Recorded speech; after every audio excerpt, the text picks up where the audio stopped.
কি অবস্থায় আছেন এখন? আমাদের অবস্থা খুব খারাপ।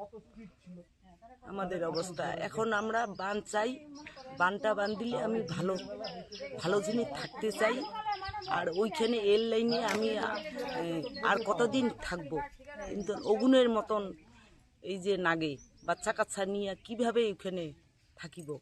বানটারে দরকার, আমরা বানটাই চাই, আস্তা ঘাটা চাই, এইটাই ত্রাণ কি আমাদের আসছে? বাড়িঘর। ত্রাণ কি আসছে? জিনিসপত্র পাচ্ছেন? না, কিচ্ছুই পাই নাই। আমার দুইটা চেন, সবাই জানে পাড়ার প্রতিবেশী আমি কীরকম করি। আমার চেন, টাকা পয়সা এগুলো আমি বলতেই পারি না এখন। মানুষে পুষে তাও আমি জিজ্ঞাসা, আমি ওই যেগুলো কথা মনে করি দেয় ওইটাও আমি মনে হারাই। যেটা কথা বলতে চাই সেটা কথাও বলতে পারি না। তাহলে এখন কিসের প্রয়োজন আপনার? এখনই কি দরকার আপনার? এখন এখন কিসের দরকার? এখন বানটা বান দিলে আমরা বাড়ি চাপতে চাই, বাড়ি চাই। তাহলে শুধুমাত্র বাঁধের জন্য বসে আছেন? হ্যাঁ, বাদের জন্য বসে আছি।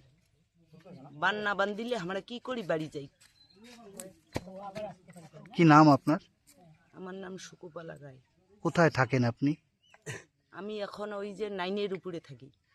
তারপরে এখন ওই যে ওই যে বেদগাড়া স্কুলে এখন শিবিরে নিয়ে গেছি। এই জায়গাটার নাম? জায়গাটার নাম বগড়িবাড়ি হোকলার পাতা, হোকলারটাড়ি। হ্যাঁ, বগড়িবাড়ি হোকলারটাড়ি। আপনি বাঁধের পাশেই বসে আছেন কেন? কোনো জায়গায় ভালো লাগতেছে না। ওগুনের আশের মতন আর কোথায় কোথায় থাকবো? যেখানে যাই সেখানে দেহা জ্বলে, যেখানে যাই সেখানে দেহা জ্বলে।